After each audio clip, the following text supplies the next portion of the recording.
Christ est l'Esprit, nous avons un esprit et ces deux esprits sont unis.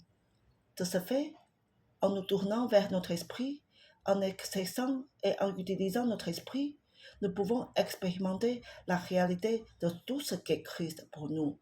Dans 1 Timothée 4, versets 7 à 8, l'apôtre Paul nous a dit de nous exercer à la piété. Peut-être certains frères font-ils des exercices quotidiens pour le bien de leur corps. C'est bien.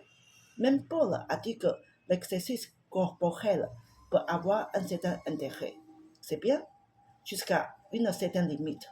Mais Paul déclare d'écrire une autre sorte d'exercice qui fait du bien pour toujours. Autant aujourd'hui que pour l'éternité. C'est pourquoi nous devons prêter une plus grande attention à cet autre type d'exercice, l'exercice de notre esprit. Comment savons-nous que nous exercer à la piété signifie exercer notre esprit? Considérons d'abord la question de façon logique.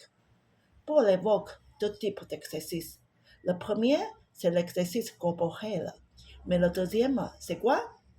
Est-ce l'exercice de notre intelligence ou de notre âme? L'exercice psychologique?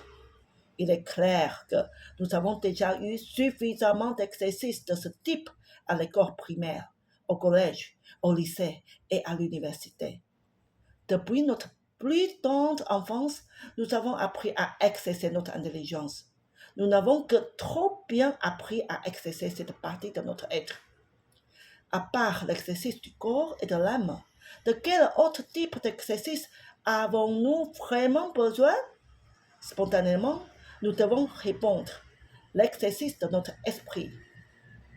Nous devons nous rendre compte qu'en tant que chrétiens, ce n'est pas une question de ce que nous allons faire, mais de comment nous le faisons. Agissons-nous par le corps, par l'âme ou par l'esprit? Beaucoup de frères et de sœurs n'utilisent pas leur esprit. Ils utilisent constamment leur intelligence, leurs émotions, leur volonté ou leur corps physique, mais pas leur esprit.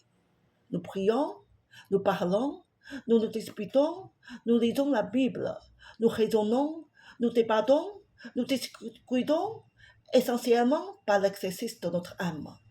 Nous pouvons même citer les Écritures par notre âme. Maintenant, il est temps que nous retournions vers notre esprit. Nous devons revenir. Par exemple, quand nous nous approchons du Seigneur dans la prière ou que nous venons vers la parole de Dieu pour le contacter, nous devons rejeter la vie de notre âme, c'est-à-dire nos pensées, nos émotions, nos désirs, et nous tourner vers notre esprit afin de le contacter et de communier avec lui.